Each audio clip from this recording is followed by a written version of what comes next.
Hello everyone, welcome to the student. LP CBT 2 की तैयारी बहुत सारे स्टूडेंट कर रहे होंगे सीबीटी 1 में जिनका भी बेहतर स्कोर है और उनको लग रहा है कि सीबीटी 2 की तैयारी मुझे करनी चाहिए। और बहुत सारे स्टूडेंट ऐसे हैं जिनका टेक्नीशियन में बहुत अच्छा स्कोर हुआ है और उनको लगता है कि टेक्नीशियन में उनका सिलेक्शन हो जाएगा, लेकिन फिर भी आपको आगे आने वाले जो भी एग्जाम हैं उसकी तैयारी में लग जाइए, क्योंकि इसके बाद से जब फाइनल मेरिट आती है तो कोई कुछ नंबर से अगर रह भी जाता है तो उसके सामने कम से कम दूसरे एग्जाम की वो तैयारी कर रहे हैं तो वो पेपर उनका अच्छा हो जाएगा। तो सीबीटी 2 का एग्जाम पहले होगा एलपी का, उसके बाद से जेई का भी सीबीटी 2 होना है। तो इसी कड़ी में जिनका भी इलेक्ट्रिकल ट्रेड है, जो लोग जेई की प्रिपरेशन कर रहे हैं, तो उनके लिए तो बहुत बेसिक इलेक्ट्रिकल तो और ही इंपॉर्टेंट हो ही जाता है, लेकिन सीबीटी 2 में बेसिक इलेक्ट्रिकल का जो पोर्शन है वो जो पार्ट ए में भी बहुत अच्छा खासा पूछा जाता है। और जिनका इलेक्ट्रीशियन ट्रेड है, जो पार्ट बी में ट्रेड पेपर जिन्होंने इलेक्ट्रीशियन चूज किया है, उनके लिए तो इलेक्ट्रिकल पढ़ना ही पढ़ना है। तो इसी सीरीज में ये पहला वीडियो है और बेसिक इलेक्ट्रिकल का जो चैप्टर से मैं शुरुआत कर रहा हूँ और कोशिश कर रहा हूँ कि मैं एग्जाम से पहले मैक्सिमम जो आसान क्वेश्चन चैप्टर हैं उसको मैं पहले कवर करा दूं, इसमें जो इंपॉर्टेंट क्वेश्चंस होते हैं। हालांकि मैं देखिए स्क्रीन पे कोई भी आसान क्वेश्चन भी लेकर के आऊँगा, लेकिन उसके एक्सप्लेनेशन में मैं कोशिश करूँगा कि और भी 3-4 क्वेश्चन के जो एक्सप्लेनेशन है वो भी उसमें कंप्लीट हो जाए, तो उसके इर्द गिर्द के भी फैक्ट जो होंगे वो मैं इसमें बताने की कोशिश करूँगा। तो इस वीडियो का सबसे पहला जो क्वेश्चन है उसमें पूछा गया है कि न्यूट्रॉन पर आवेश क्या होता है। ठीक है, तो सभी लोगों को पता है कि न्यूट्रॉन जो है आवेशहीन होता है। ये बहुत ही सिंपल क्वेश्चन है, लेकिन आप देखेंगे इलेक्ट्रॉन पे जो चार्ज होता है, आवेश होता है, वो नेगेटिव होता है और जो प्रोटॉन पे जो चार्ज होता है वो धनात्मक होता है, अर्थात पॉजिटिव होता है। अब यहाँ पे क्वेश्चन पूछा जाता है कि प्रोटॉन पे या फिर इलेक्ट्रॉन पे चार्ज क्या होते हैं। देखिए आपने पूछा कि ये धनात्मक और ऋणात्मक की वैल्यू, लेकिन आपको पता होना चाहिए इलेक्ट्रॉन पे जो चार्ज होता है सबसे पहले नेगेटिव होगा 1.6 इंटू 10⁻⁻19 कूलम का। ये बहुत ही बेसिक क्वेश्चन है, सभी लोगों को पता होगा। यही सेम वैल्यू अगर कहा जाए कि प्रोटॉन पे, तो प्रोटॉन पे यही वैल्यू जो माइनस है वो प्लस हो जाएगी 1.6 इंटू 10⁻⁻90 कूलम। उसके बाद से आपको फॉर्मूला पता होना चाहिए। कूलम अगर चार्ज निकालना है किसी पे या फिर नंबर ऑफ इलेक्ट्रॉन्स निकालने की वैल्यू आपको पता पूछी जाए तो आपको पता होना चाहिए फॉर्मूला होता है Q=N इंटू ई। ई यहाँ पे क्या है, इलेक्ट्रॉन पे जो चार्ज होता है ये वैल्यू, ये हो गया। और N यहाँ पे क्या है, number of electrons. Number of electrons ये फॉर्मूला पता होगा तभी आप पता कर सकते हैं कि एक कूलम चार्ज में कितने नंबर ऑफ इलेक्ट्रॉन्स होते हैं। ये मैं आपको दे रहा हूँ लगाने के लिए, जो भी लोग लगाना जानते हैं इसको, इससे वैल्यू आप निकाल सकते हैं सिंपली। तो जो मैंने क्वेश्चन पूछा यहाँ पे मैं बता दे रहा हूँ आपको कि Q का जो वैल्यू है, मैंने कहा है कि 1 कूलम चार्ज अगर हो तो नंबर ऑफ इलेक्ट्रॉन्स कितने होंगे, N हो गया वैल्यू, और एक इलेक्ट्रॉन पे जो चार्ज होता है वो कितना होता है, मल्टीप्लाई हो जाएगा 1.6 इंटू 10⁻90। तो N की वैल्यू हो जाएगी आपका 1/1.6 इंटू 10⁻90। जब इसको आप सॉल्व करेंगे तो जो वैल्यू आएगी आपकी 6.25 इंटू 10⁻18 इलेक्ट्रॉन्स। ठीक है, तो ये वैल्यू आपको याद रखनी है। अगर आप निकालेंगे एग्जाम में जाकर के तो आपका टाइम वेस्ट होगा, तो ये दोनों वैल्यू आप याद रखिएगा। उसके बाद से आपको कूलम लॉ का जो है फॉर्मूला आपको पता होना चाहिए, जिसकी वैल्यू होती है F=K Q1 Q2 upon R²। के यहाँ पे कांस्टेंट है, इसकी वैल्यू भी आपको पता होना चाहिए। K होता है 1/4 पाई एप्सिलॉन नॉट। और एप्सिलॉन नॉट की अगर वैल्यू आपसे पूछी जाए तो एप्सिलॉन नॉट की जो वैल्यू होती है 8.85 इंटू 10⁻12। ठीक है, अगर आप इसको यूनिट में देखना चाहते हैं इसका, तो आपका यूनिट हो जाएगा coulomb square newton metre square. लेकिन ये तो हो गया आपका एप्सिलॉन नॉट की वैल्यू, लेकिन अगर पूरा कांस्टेंट की वैल्यू आपको निकालना है तो 1/4 पाई एप्सिलॉन नॉट की जो वैल्यू होती है वो होती है 9 into 10⁻9 newton metre square upon coulomb square.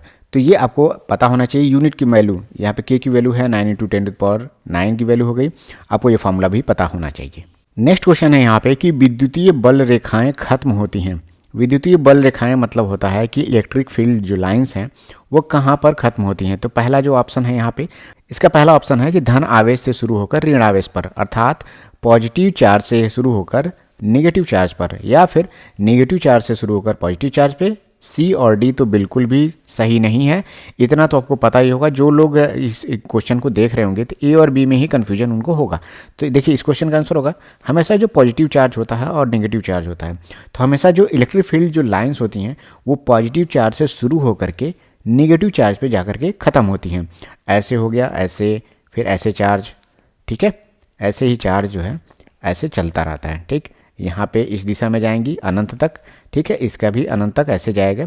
और इसका जो डायरेक्शन होगा हमेशा पॉजिटिव चार्ज से लेकर के नेगेटिव चार्ज की तरफ होगा। मतलब एक पॉजिटिव चार्ज है तो उसके अगर अकेला यहाँ पे पॉजिटिव चार्ज पड़ा हुआ है तो जो इलेक्ट्रिक फील्ड लाइन्स होंगी हमेशा इससे दूर की डायरेक्शन में यहाँ पे जाएंगी, और नेगेटिव चार्ज की तरफ जो है जो इलेक्ट्रिक फील्ड लाइन्स का जो डायरेक्शन होगा वो इसके अंदर की तरफ जाती हुई प्रतीत होंगी। ये सबसे पहला यहाँ पे सिम्टम हो गया। दूसरा यहाँ पे इससे क्वेश्चन ये बनता है कि क्या इलेक्ट्रिक फील्ड लाइन्स जो है एक दूसरे को कट करती हैं? बिल्कुल नहीं कट करती हैं। ये आप ध्यान रखिएगा कि कभी ऐसा क्वेश्चन आता है तो आपको लगाना है कि इलेक्ट्रिक फील्ड लाइन्स जो है एक दूसरे को कट नहीं करती हैं। ऐसा कारण क्यों होगा? क्योंकि अगर इलेक्ट्रिक फील्ड लाइन्स जैसे ये लाइन्स जा रही है और कोई दूसरी लाइन आई और ऐसे चली गई, ऐसे ऐसे नहीं जाएगा, ठीक है। कट करने का मतलब हो गया कि इस पॉइंट पे इलेक्ट्रिक फील्ड लाइंस का दो तरफ डायरेक्शन आपको देखने को मिलेगा, जो कि कभी भी पॉसिबल नहीं है। एक पॉइंट पे कभी भी इलेक्ट्रिक फील्ड लाइंस का दो तरफ से डायरेक्शन, दो जगह डायरेक्शन नहीं हो सकता उसका। इसीलिए हमेशा जो है जो इलेक्ट्रिक फील्ड लाइंस हैं एक दूसरे को कभी भी कट नहीं करती हैं। उसके बाद से सभी लोग जानते हैं कि इलेक्ट्रॉन के फ्लो को ही हम विद्युत धारा कहते हैं, अर्थात करंट कहते हैं, जिसको निकालने का जो फॉर्मूला होता है I = Q/T होता है। मतलब किसी एकांक समय में किसी क्षेत्र से कितने चार्ज जो है, कितने इलेक्ट्रॉन्स का फ्लो हो रहा है, उससे हम जो है करंट की वैल्यू निकालते हैं। अब एकांक क्षेत्र में जैसे मान लीजिए कहा जाए कि किसी पॉइंट से अगर एक सेकंड में 6.28 × 10⁻18 इलेक्ट्रॉन्स अगर फ्लो होते हैं तो वहाँ पे हम करंट की वैल्यू कहेंगे कि 1 एम्पियर विद्युत धारा वहाँ से फ्लो हुई है। वहाँ पे करंट की जो वैल्यू होगी 1 एम्पियर होगी। तो ये वैल्यू भी आपको याद रखना है कि 1 एम्पियर करंट की वैल्यू किसी एक पॉइंट से एक सेकंड में कितने इलेक्ट्रॉन्स अगर फ्लो होंगे तो करंट की वैल्यू 1 एम्पियर होगी, तो उसकी वैल्यू होगी 6.28 × 10⁻18 इलेक्ट्रॉन्स, ठीक है। उसके बाद से करंट का जो है एक बहुत ही इंपॉर्टेंट क्वेश्चन बन जाता है कि करंट आपका अदिश राशि है कि सदिश राशि है, मतलब स्केलर क्वांटिटी है कि वेक्टर क्वांटिटी है। तो हमेशा जो है करंट है वो आपका अदिश राशि है। अदिश राशि मतलब स्केलर क्वांटिटी, ये वेक्टर क्वांटिटी नहीं है। अब कई लोग कहते हैं कि करंट का तो डायरेक्शन होता है, मैग्नीट्यूड भी होता है, लेकिन क्यों? क्योंकि वेक्टर में सभी लोगों को पता है कि बचपन से हम पढ़ते आ रहे हैं कि वेक्टर क्वांटिटी वही होगी जिसमें मैग्नीट्यूड के साथ साथ डायरेक्शन होना चाहिए।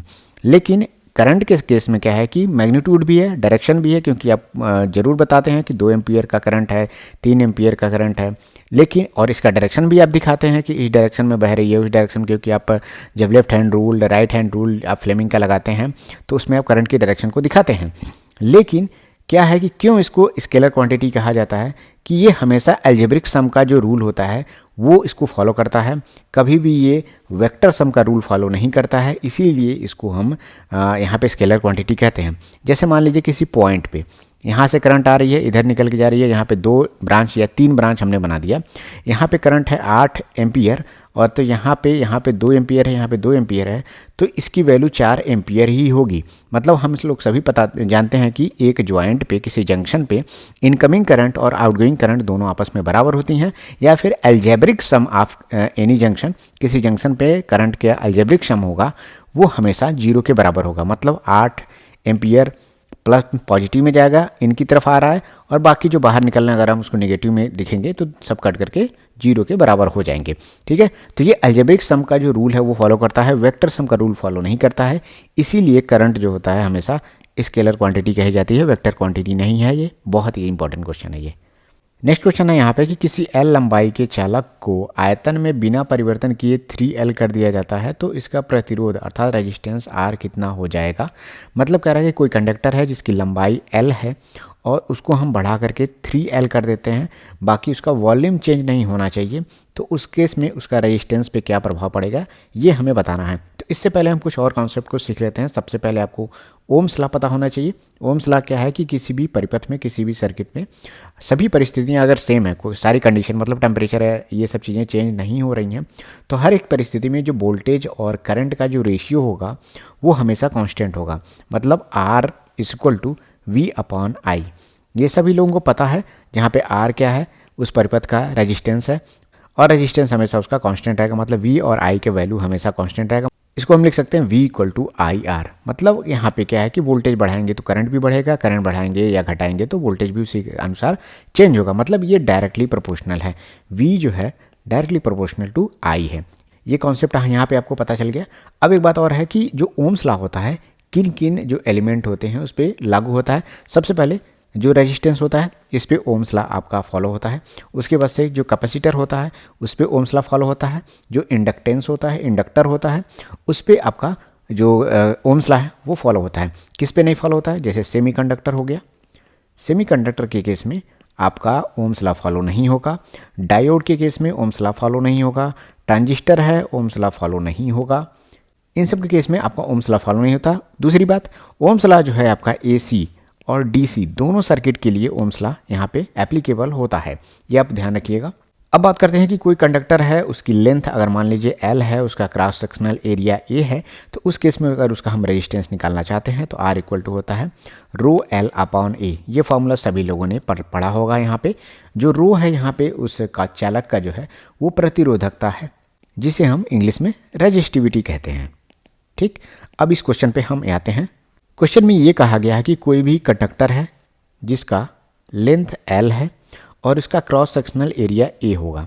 तो ऐसे में क्या है कि इसको स्ट्रेच करके 3L बनाया जा रहा है, मतलब इसका लेंथ यहाँ पे 3 गुना करा जाएगा। तो जाहिर सी बात है जिसका क्रॉस सेक्शनल एरिया होगा वो A/3 हो जाएगा और लेंथ इसका 3L हो जाएगा। इस केस में अगर ऊपर वाले का रेजिस्टेंस R1 है और नीचे का R2 हो जाएगा तो R2 जो है R1 का कितना गुना हो जाएगा ये आपको बताना है।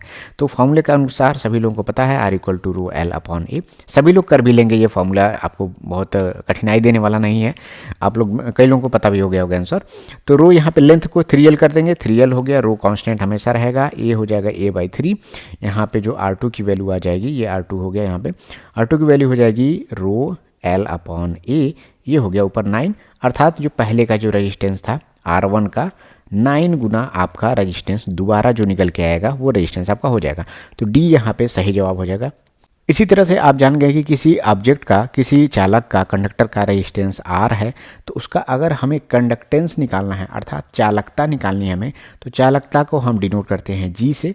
अगर हम इसका उल्टा कर देंगे, इन्वर्सली प्रोपोर्शनल कर देंगे, अर्थात G इक्वल टू होगा 1/R और इसका जो मात्रक होता है MHO होता है। जैसे हम R का जो मात्रक होता है OHM ओम, तो हम कंडक्टेंस का जो मात्रक होगा आपका MHO होगा। SI यूनिट अगर आप इसका लिखना चाहते हैं तो SI यूनिट आपका हो जाएगा ओम इनवर्स। ओम इनवर्स आपका SI यूनिट हो जाएगा। तो ये यूनिट पे आप बिल्कुल भी ध्यान दीजिएगा। नेक्स्ट क्वेश्चन है हमारा कि व्हीट स्टोन ब्रिज जो होता है उसको कब हम कहेंगे कि वो संतुलित है अर्थात बैलेंस्ड है, कब कहलाएगा? जब गैल्वेनोमीटर में हमारी जो प्रवाहित धारा होगी, उसमें जो करंट का फ्लो हो रहा है उसकी वैल्यू क्या होनी चाहिए, तब हम कह सकते हैं कि व्हीट स्टोन ब्रिज जो हमारा है वो बैलेंस्ड है। इकाई होनी चाहिए अर्थात 1 होना चाहिए, अनंत होना चाहिए इनफाइनाइट, या फिर 0 होना चाहिए, या फिर 0.8 एम्पियर। तो इस क्वेश्चन को सॉल्व करने से पहले कॉन्सेप्ट को हम समझ लेते हैं व्हीट स्टोन ब्रिज का। सबसे पहले आपको व्हीट स्टोन ब्रिज आपको बनाने आना चाहिए। 4 रेजिस्टेंस को इस तरह से हम कनेक्ट करेंगे। देखिए ये एक मेजरिंग इंस्ट्रूमेंट की तरह ही काम करता है और इसका यूज कहाँ होता है? हम इसका यूज करते हैं अननोन रेजिस्टेंस की वैल्यू का आपको फाइंड करना हो, किसी भी ऑब्जेक्ट का, किसी भी कंडक्टर का अगर रेजिस्टेंस हमें नहीं पता है तो व्हीट स्टोन ब्रिज से हम इसमें उसके रेजिस्टेंस की वैल्यू को फाइंड करते हैं। ये आपका क्वेश्चन एग्जाम में आ सकता है। उसके बाद से देखिए बीच में हम क्या लगाते हैं, गैल्वेनोमीटर इंस्ट्रूमेंट हम लगाते हैं। ये बहुत ही माइन्यूट अगर करंट फ्लो करेगा तो तुरंत इसमें फ्लक्चुएशन देखने को आपको मिलता है। गैल्वेनोमीटर बहुत ही हाईली सेंसिटिव होता है, इसका रेजिस्टेंस बहुत ही ना के बराबर होता है। अब यहाँ पे अगर इस रेजिस्टेंस की वैल्यू P है, इसका वैल्यू Q है और इसका वैल्यू R है और S है, ठीक है। अगर हमें S, ये रेजिस्टेंस S की वैल्यू हमें नहीं पता है तो हम इसे निकाल सकते हैं। व्हीट स्टोन ब्रिज जब बैलेंस्ड होता है तो इसका जो रेजिस्टेंस का रेशियो होता है, इसको जब हम एक्सपेरिमेंट करते हैं तो गैल्वेनोमीटर में हम फ्लक्चुएशन को देखते रहते हैं।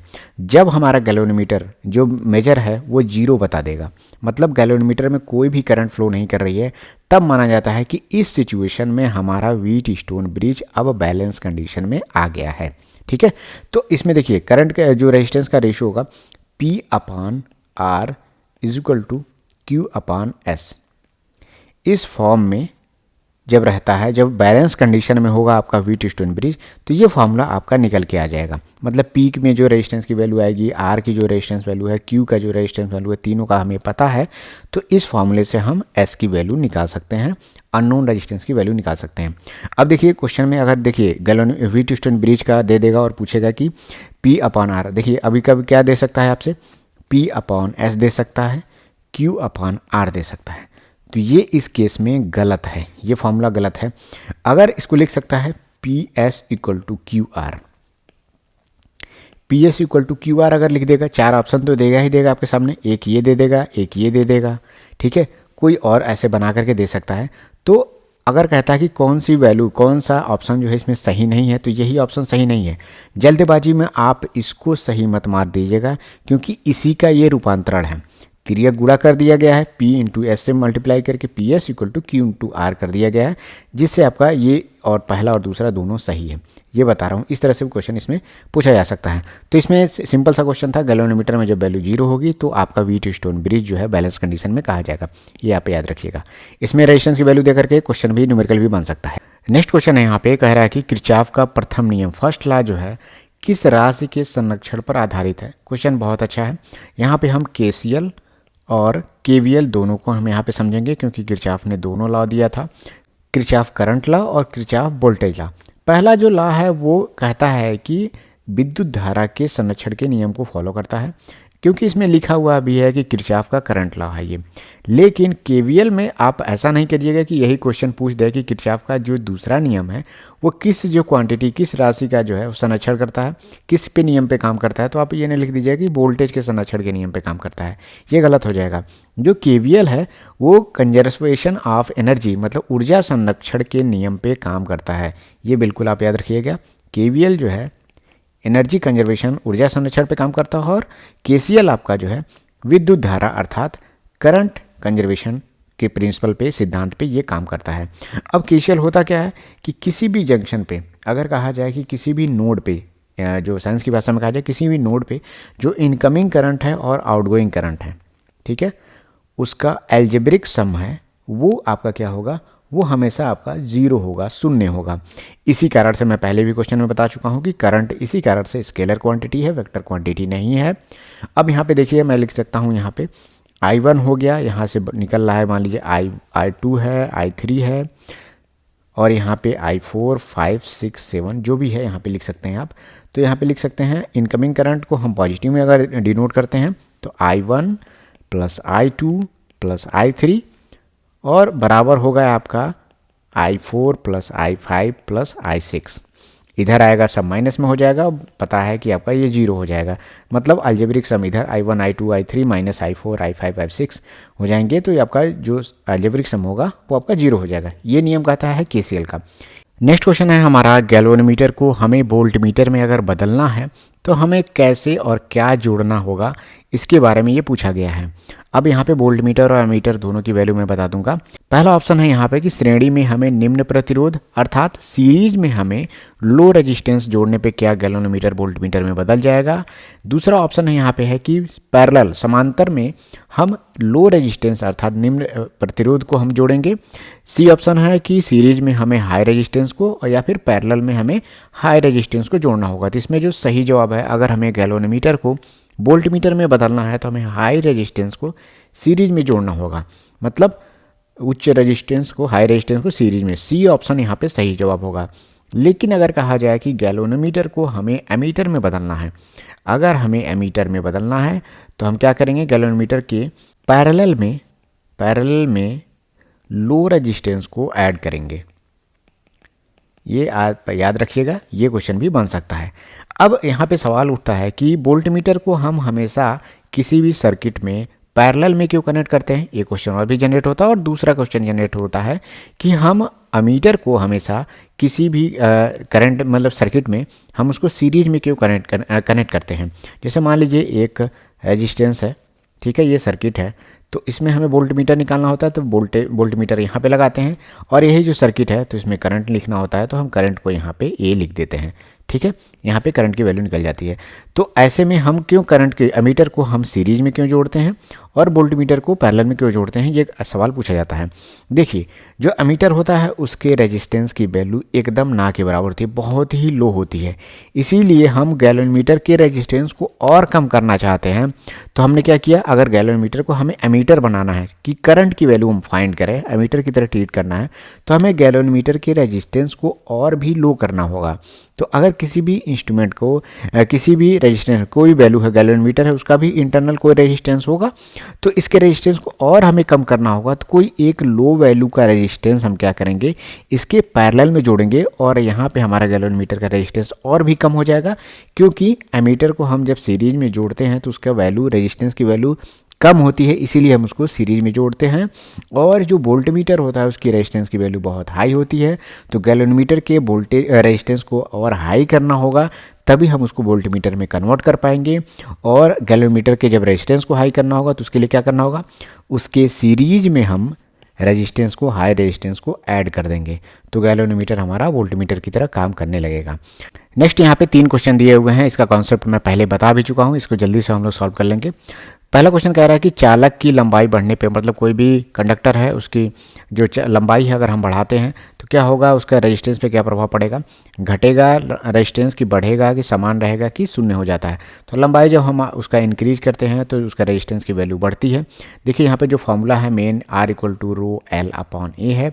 रेजिस्टेंस की वैल्यू हम लेंथ की वैल्यू हम बढ़ाएंगे तो रेजिस्टेंस की वैल्यू भी आपकी बढ़ेगी, डायरेक्टली प्रोपोर्शनल है। दूसरा कह रहा है कि चालक का अनुप्रस्थ काट, मतलब क्या है कि ये कोई कंडक्टर है, ठीक है, ये कंडक्टर है और इसका जो अनुप्रस्थ काट है, ये जो क्षेत्रफल है ए, अगर एरिया को हम उसके बढ़ा देते हैं तो अनुप्रस्थ काट का जब एरिया, हम देखिए एरिया नीचे है, मतलब रेजिस्टेंस और एरिया का, अनुप्रस्थ काट का जो क्रॉस सेक्शनल एरिया है वो इनडायरेक्टली प्रोपोर्शनल होता है। तो अगर हम क्रॉस सेक्शनल एरिया को बढ़ाएंगे तो रेजिस्टेंस की वैल्यू घटेगी, अगर इसके क्रॉस सेक्शनल एरिया को घटाएंगे तो रेजिस्टेंस की वैल्यू बढ़ेगी, मतलब इन्वर्सली प्रोपोर्शनल है ये। तो चालक का अनुप्रस्थ काट का क्षेत्रफल है, अगर हम बढ़ाते हैं, मतलब ये ए की वैल्यू को बढ़ाने की बात की जा रही है, तो रेजिस्टेंस की वैल्यू क्या होगी, घटेगी। सी ऑप्शन सही हो जाएगा। चालक का विशिष्ट प्रतिरोध पर निर्भर करता है। देखिए विशिष्ट प्रतिरोध क्या है, स्पेसिफिक रेजिस्टेंस जो है आर, रो है जो वैल्यू, ठीक है, ये रो की वैल्यू कह रहा है कि किस किस चीज़ों पे डिपेंड करता है। यहाँ पे पहला ऑप्शन है चालक की बनावट पे, चालक की लंबाई, चालक का अनुप्रस्थ काट और चालक का प्रतिरोध। जो यहाँ पे रो की वैल्यू आपकी निकल के आती है R/A/L हो जाता है, ये किस पे, रेजिस्टेंस पे भी डिपेंड करता है, प्रतिरोध भी सही हो गया, क्रॉस सेक्शनल जो एरिया है उस पर भी सही हो गया, लेंथ है ये भी सही हो गया। तो इसका जो सही जवाब होगा कि चालक का विशिष्ट प्रतिरोध निर्भर करता है, तो इन तीनों पे निर्भर करता है, चालक की बनावट पे निर्भर नहीं करता है। ये इस सीरीज का पहला वीडियो था। मैंने कोशिश किया है कि हर एक जो क्वेश्चन है उससे रिलेटेड जो कॉन्सेप्ट हैं वो आपको समझाने की कोशिश की है। जिनको भी ये वीडियो अच्छा लगा है वो प्लीज़ आप लोग कमेंट में ज़रूर बताइए, मैं नेक्स्ट वीडियो ज़रूर लेकर के आऊँगा। और इस वीडियो का आपका होमवर्क रहेगा कि ओम्स लॉ आपको पढ़ के आना है, KVL KCL आपको पढ़ के आना है, और जो भी टॉपिक मैंने बताया उसको रिवाइज कर लीजिएगा आप। और नेक्स्ट वीडियो में हम कैपेसिटर के बारे में पढ़ेंगे, रेजिस्टेंस के कॉम्बिनेशन को पढ़ेंगे, कैपेसिटेंस के कॉम्बिनेशन को पढ़ेंगे, तो इस पे भी आप पढ़ करके आइएगा। नेक्स्ट वीडियो में हम जल्दी मिलते हैं। और जो लोग चैनल पे नए हैं चैनल पे बने रहिए, इसका अलग से प्लेलिस्ट मैं चैनल पे बना दूंगा, तो आप वहाँ पर भी जा करके ये सीरीज वहाँ पे देख सकते हैं। और जो लोग द स्टूडेंट के टेलीग्राम ग्रुप से नहीं जुड़े हैं, आप लोग ग्रुप में जा करके जुड़ जाइए, आप वहाँ पर सर्च भी कर सकते हैं @द स्टूडेंट ऑफिशियल, लिंक मैं नीचे डिस्क्रिप्शन में आपको दे दूंगा। मिलते हैं नेक्स्ट वीडियो में। Thank you, all the best.